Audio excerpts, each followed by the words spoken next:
하나님 말씀은 예레미야 30장 17절에서 22절입니다. 예레미야 30장 17절에서 22절을 우리 함께 살아계신 하나님 말씀을 봉독하시겠습니다.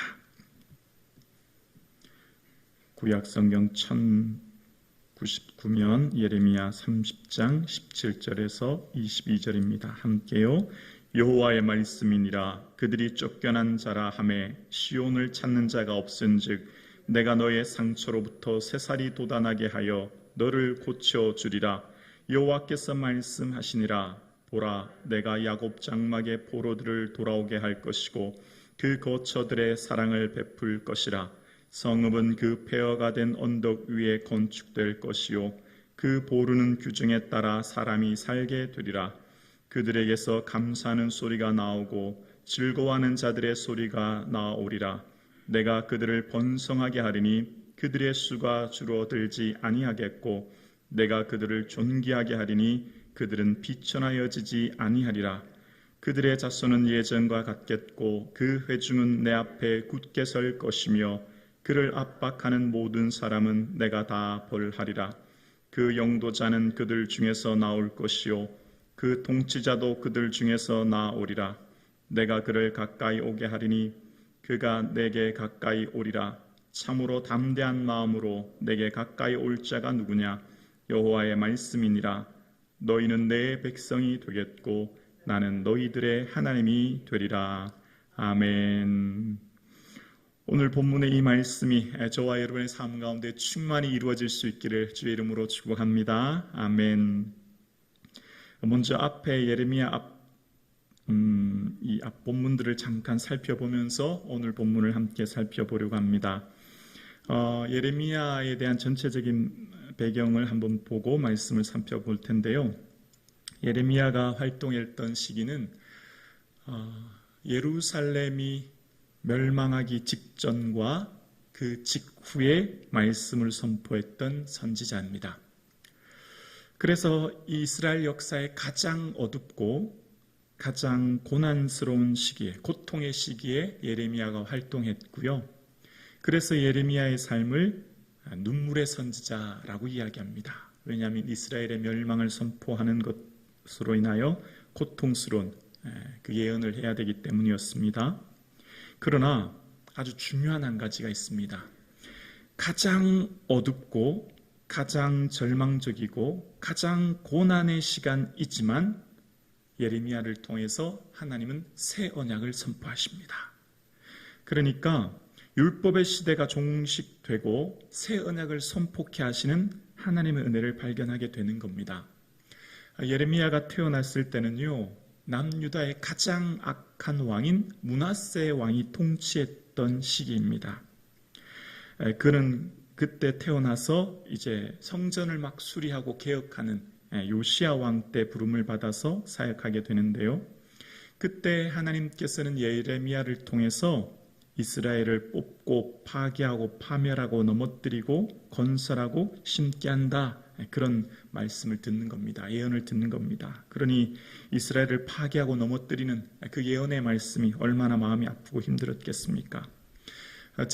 예레미야는요, 그 집안 배경 출신이 제사장 집안입니다. 아나돗, 베냐민 땅 아나돗의 제사장 중 hil기야의 아들 예레미야라고 1장 1절에 말하지 않습니까? 자, 그런데 이 아나돗이라는 곳은 망명지입니다. 망명지. 그러니까 우리로 말하면 예전에 무슨 거제도 뭐 이런 식으로 생각하면 됩니다. 왜냐하면 이 다윗이 솔로몬을 왕을 세울 때 아도니아 편에 섰던 제사장 아비아달에게 너는 고향 아나돗으로 가라 이렇게 얘기하거든요. 그러니까 이 아나돗에는 이 제사장들의, 그러니까 정치적으로 밀려나서 살고 있는 제사장들의 마을이었고 이 제사장 출신이었지만 정치적으로 망명할 수밖에 없었던 그런 집안 출신이었음을 보게 되어요. 그런데 예레미야가 사역하면서 참 힘들게 하는 것이 있었습니다. 그것은 바로 아나돗, 그러니까 고향 사람들이 예레미야를 박해하는 거예요. 아나돗의 출신 고향 사람들이 예레미야 11장에 보면 너는 우리 손에 죽을까 하노라. 너 그런 예언 자꾸 하면 너 가만두지 않는다. 누구 죽일 거야. 이런 얘기를 하는 겁니다. 나를 위로해주고 나와 함께 격려해줄 고향 사람들이 그를 고통스럽게 합니다. 뿐만 아니라 예레미야는 하나님께서 너는 잔치집에 가지 마라. 잔치집에 가서 앉아서 먹고 그러지 마. 그렇게 얘기해요. 또 있습니다. 우리가 가장 힘들고 어려울 때 우리에게 위로해주는 사람이 누굽니까? 가족 아닙니까? 내 아내, 내 부모, 이 가족들이 우리를 위로해주고 우리가 정말 지치고 힘들 때는 가족이 있어야 되는데 이 아내가 있으면 얼마나 내게 위로가 됩니까? 근데 하나님은 예레미야에게 아내를 두지 말라는 겁니다. 아내와 자녀까지 두지 말라. 그런 얘기를 하는 겁니다. 그러니까 이 예레미야의 삶의 개인적인 삶을 보면 예레미야는 엘리야나 엘리사처럼 기적이 일어나지 않아요. 예레미야의 사역 속에 특별한 이적, 기적, 환상이 나타나지 않습니다. 뿐만 아니라 예레미야는 동포들에게 매를 맞고 갇히기도 합니다. 고향 사람들은 그를 죽이려고 합니다. 또한 예레미야를 따르는 사람은 거의 등장하지 않아요. 거의 보이지 않아요. 그 오직 바룩이라고 하는 대필해서 써주는 바룩 외에는 그의 곁에 사람이 없습니다. 그래서 예루살렘 거리로 왕래하고 한 사람이라도 더 찾아보라. 창세기 때는 10명 찾으라고 하는데 지금은 그렇게도 없다는 거예요. 그러면 예레미야의 사역의 열매가 거의 보이지 않습니다. 그런데 그럼에도 불구하고 예레미야는 40년 동안 사역하면서 맡겨주신 사명을 끝까지 완수합니다. 하나님의 말씀을 현실에, 인간의 현실 속에 사람들의 삶에 선포하는 것이 얼마나 힘들고 어려운 일입니까? 눈물과 고통의 삶이지만 그러나 그의 삶을 끝까지 이룹니다. 외형적으로 볼 때 사역의 열매도 없습니다. 특별한 그가 당시 사람들에게 존경받는 것 전혀 등장하지 않습니다. 오히려 반대로 외롭고 고독하고 슬픔, 눈물의 시간을 보냅니다. 그러면 객관적으로 봤을 때 사역의 열매가 없다고 예레미야가 실패한 선지자입니까? 그렇지 않습니다. 예레미야말로 참 선지자였습니다. 당시 많은 거짓 선지자들이 이제 한 2년 후면 곧 우리가 바벨론 포로가 돼도 돌아오고 우리는 그런 일이 있지 않을 것이라 예언하지만 예레미야야말로 참 선지자였어요. 오늘 우리의 삶을 한번 잠깐 살펴볼까요? 참 선지자인 예레미야는요, 실패한 선지자가 아니었던 것처럼 우리의 삶에도 객관적으로 보여지는 것으로 인하여서 우리의 신앙을 사람들의 기준과 보여주는 외모와 또한 우리의 성공이라고 하는 우리의 어떤 객관적인 기준으로 우리의 믿음과 신앙을 측정하기는 어렵다는 거예요. 드러나고 보여지는 것, 자녀들이 잘 되고 부요해지고 건강해지고 삶의 외형들이 그렇지 않아도 마치 예레미야의 삶에 기적이 일어나지 않고 사역의 열매가 없고 삶의 곤고함에도 불구하고 그는 참 선지자였으며 그를 통하여 하나님께서는 그 시대 하나님 말씀을 선포하시고 나아갔던 것처럼 여러분의 삶에도 마찬가지입니다. 우리가 우리의 삶에 좀 곤고하고 어렵고 사람들의 기준에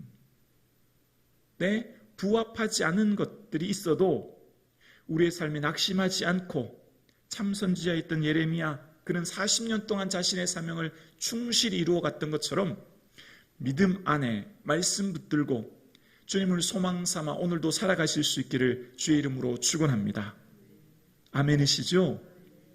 예레미야의 삶을 보면 얼마나 곤고한지 몰라요. 그러나 그야말로 하나님께서 쓰시는 참된 지도자가 됐던 것이죠. 하나님께서는 이제 예레미야 이 앞단락 읽어보면요, 마음이 얼마나 아프고 힘들지 몰라요. 그런데 언제나 하나님께서는 예레미야를 통해 선지서를 통해 말씀하시는 게 있죠. 마치 부모가 자녀들을 매질하는 이유는 매질하는 데 목적이 있는 게 아니라 돌아오고 돌이켜서 내 마음을 좀 깨달아 알아, 그런 의미가 있는 것처럼 오늘 본문 17절에도 내가 너의 상처로부터 새살이 돋아나게 하여 너를 고쳐주리라 라고 이야기합니다.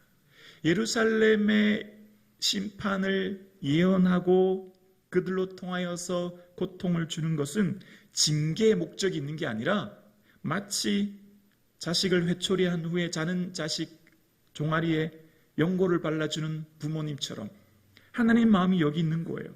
내가 너의 상처에 새살이 돋아나게 할 것이다. 그냥 너 그렇게 버려두지 않을 거야. 너 그렇게 예루살렘이 멸망한 채 나라가 멸망하고 고통 가운데 너희들의 인생 버려둔 채 내가 영원히 그렇게 두는 게 아니야. 내가 너희들 끝까지 붙들고 있단다. 내가 너희들과 함께하고 있단다. 너희들 내 마음을 좀 이해하고 헤아려라 라고 말씀하시면서 18절에 보면 야곱의 포로들을 돌아오게 하고 그 거처들을 사랑으로 베풀 것이라. 그 성읍들의 폐허가 된 언덕에 건축될 것이요 라고 이야기합니다. 그러니까 하나님께서는 뽑고 파멸하고 넘어뜨리고 하는데 목적이 있는 게 아니라 1장 10절 말씀처럼 건설하고 심기 위해 오늘도 새롭게 건축하시죠. 완전히 무너뜨린 이유는 새롭게 건축하고 새롭게 은혜 주시기 위한 것임을 이야기하고 있는 거예요. 그러면서 21절 말씀 우리 함께 읽어보실까요? 30장 21절이요. 함께요. 그 영도자는 그들 중에서 나올 것이요 그 통치자도 그들 중에서 나오리라. 내가 그를 가까이 오게 하리니 그가 내게 가까이 오리라. 참으로 담대한 마음으로 내게 가까이 올지라. 누구냐? 여호와의 말씀이니라. 아멘. 새로운 영도자를 세우는데 그는 내게로 가까이 오게 할 것이다 라고 이야기합니다. 보통 누구누구를 가까이 오게 하다라는 의미는 구약 성경엔 대부분 제사장과 연관된 말이에요. 하나님께 가까이 가는 사람은 보통 제사장들이었죠. 그래서 가까이 오게 한다라는 말은 제사장에게 하는 말인데, 자, 그런데 오늘 이 21장 중반부에 내가 그를 가까이 오게 하리니 라는 말을 직역하면 자신의 마음을 걸고 서약하며 가까이 오게 하다라는 의미가 내포되어 있는 것입니다. 여기서 중요한 것은 자신의 마음을 걸고, 다른 말로 말하면 자신의 전 삶을 걸고 하나님께 나아가야 된다는 거예요. 자신의 전체의 삶을 걸어야만 하나님께 나올 수 있어요. 자, 무슨 말이죠? 하나님께는 함부로 가까이 갈 수가 없죠. 우리는 레위기를 통해 알고 있죠. 하나님은 거룩하신 분이라 대제사장도 성결하게 하고 잘못해서는 지성소에서 죽을 수도 있는 아주 두려운 마음으로 하나님께 나아가게 되는 것이죠. 그래서 하나님께 나아가는 자는 자신의 삶을 언제나 정결하게 하고 전실존을 자신의 전체를 걸어야만 나아갈 수 있는 거예요. 그래서 하나님께서는 새로운 영도자를 뽑아서 그를 나오게 하고 그를 통해서 교제하게 하신다라고 말씀하시는데요. 우리는 결코 하나님께 나아갈 수 없습니다. 우리는 아무도 하나님을 대면하여 우리는 사실 이 시간 예배 드릴 수조차도 기도할 수도 없는 존재입니다. 감히 하나님이라고 부를 수도 없는 존재입니다. 그런데 우리는 지금 주께 가까이 나와 있습니다. 예배를 통해 주를 대면하고 하나님을 뵙습니다. 기도를 통해 주님과 교제합니다. 그 이유가 무엇입니까? 바로 하나님 세우신 새로운 영도자인 예수 그리스도의 보혈과 예수 그리스도의 은혜로 말미암아 우리는 주 앞에 나올 수 있게 된 것이죠. 자신의 전체의 삶을 걸고 십자가에 피 흘리신 그 보혈과 그 공로의 은혜로, 대속의 은혜로 우리는 오늘 하나님을 아버지라고 부르고 하나님께 예배할 수 있고요. 또한 하나님께 기도할 수 있는 것입니다. 오늘 사랑하는 성도님, 그래서 22절에 보면 너희는 내 백성이 되고 나는 너희들의 하나님이 되리라 라고 말씀합니다. 언약 관계라는 거예요.